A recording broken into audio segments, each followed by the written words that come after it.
En esta presentación verán todo lo relacionado con la NIF número 12, que es la información a revelar sobre las participaciones en otras entidades. La correcta información que revelan las empresas que tienen la posibilidad de negociar internacionalmente o en el extranjero es fundamental para que todas estas transacciones o todos estos registros se lleven a buen puerto y de buena manera.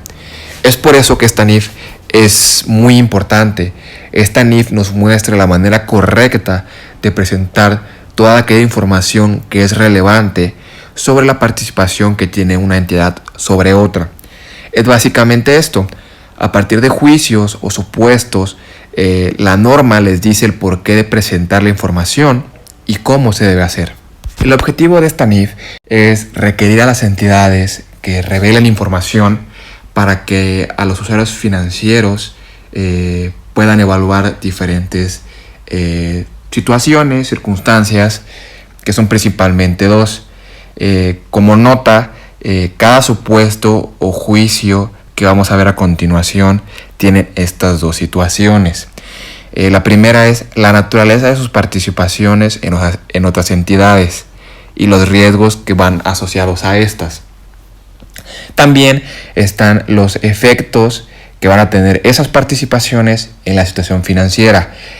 Pueden ser las ganancias, las pérdidas, rendimientos, cómo puedes convertir un activo a liquidez, todas esas circunstancias. Para que se cumplan estos objetivos es muy importante que las empresas o las entidades revelen las siguientes dos cosas.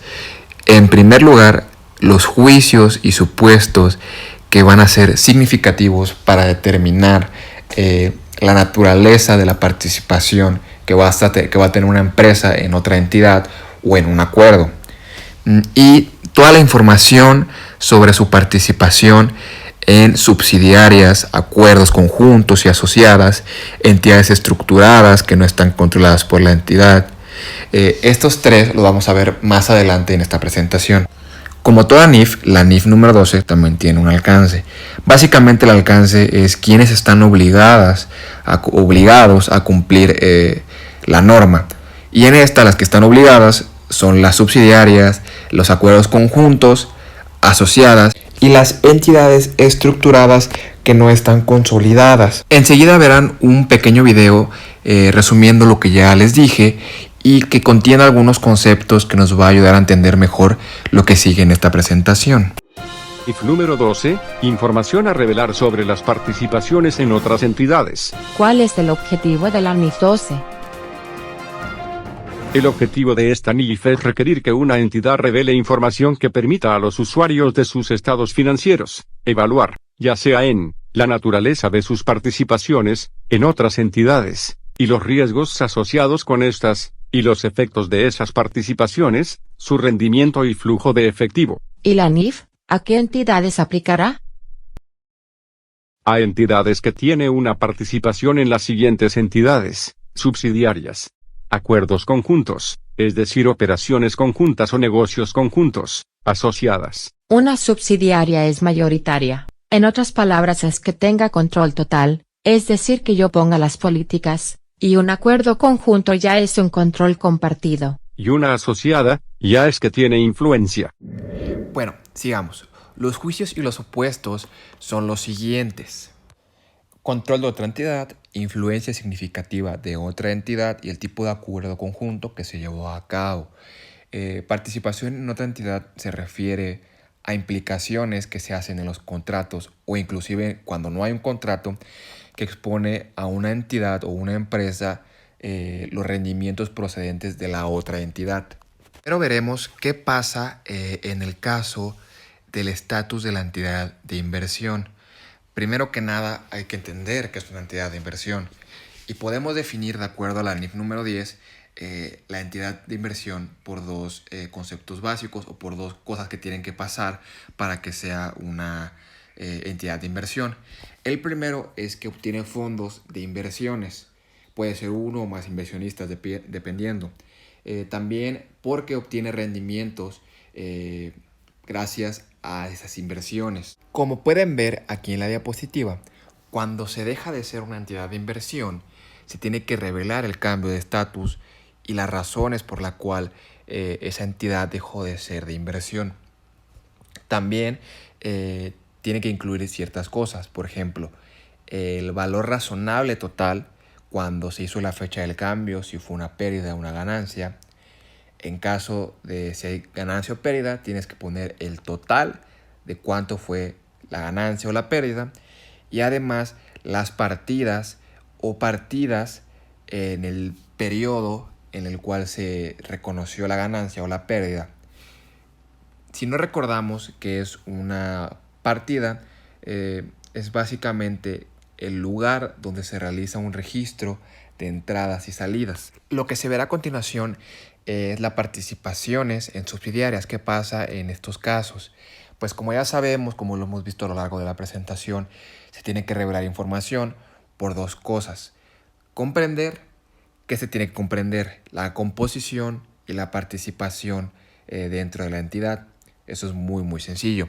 Del lado de la evaluación es un poquito más complejo y es, primero, las restricciones significativas. ¿Qué quiere decir esto? Tienes que evaluar la naturaleza y el alcance de dichas restricciones sobre la capacidad para acceder o utilizar estos activos y liquidar pasivos. Esto quiere decir que tienes que cubrir la capacidad de cubrir una deuda. También tenemos los riesgos asociados y los cambios, la pérdida de control. Ya casi para concluir, continuamos con las participaciones en subsidiarias que no son consolidadas. Estas son las entidades de inversión. Como ya sabemos, tienes que revelar varias cosas. En este caso, tienes que revelar el nombre de la subsidiaria, domicilio, la proporción de la participación y además casos específicos como son la naturaleza y alcance de las restricciones. Esto es, aquellos que quieren restringir la capacidad de la que controla a la subsidiaria para transferir o recibir efectivo o activos a otras entidades. Y también el tipo y cantidad de apoyo financiero y las razones por las cuales se hizo este apoyo. Esto es muy importante porque en ciertos casos las empresas o las subsidiarias se brindan apoyo entre ellas y nunca se registran los libros. Y esto puede causar confusiones al momento de que se haya una auditoría o algo similar. Ya para finalizar, tenemos las participaciones en entidades estructuradas no consolidadas. Y como todas, tienen que revelar información para comprender la naturaleza y el alcance, muy similar a lo que ya hemos visto con las demás, y evaluar los riesgos. Primero tenemos la participación. Esta forma, ingresos e importe. En cuanto a ingresos, tiene la empresa o la entidad que incluir una descripción de los tipos de ingreso que se han presentado. En cuanto a importe, tiene el importe en libros de los activos y pasivos que se han reconocido en los estados financieros. Tienen que cuadrar, obviamente, con las participaciones que han tenido las entidades de tal forma que no haya alguna irregularidad. En riesgo tenemos partidas. En el estado de situación financiera que están reconocidos esos activos y pasivos, se deben ver las partidas de una manera en cual se entienda. También los importes, periodo de ganancia.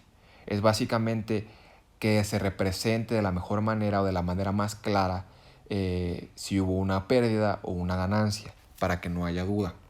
Y finalmente la comparación que debe haber entre una entidad y otra, entre los importes que se han presentado en los libros. Ya como conclusión, yo podría resumir que esta norma de información financiera se da para que no haya temas de irregularidades en cuestión de presentar los estados financieros de una entidad a otra y tratar de evitar temas como lo son lavado de dinero, evasión de impuestos. Entonces, por eso es que se les da la información que tienen que presentar y cómo la tienen que presentar a las entidades para, como dije, evitar todo este tema. Gracias.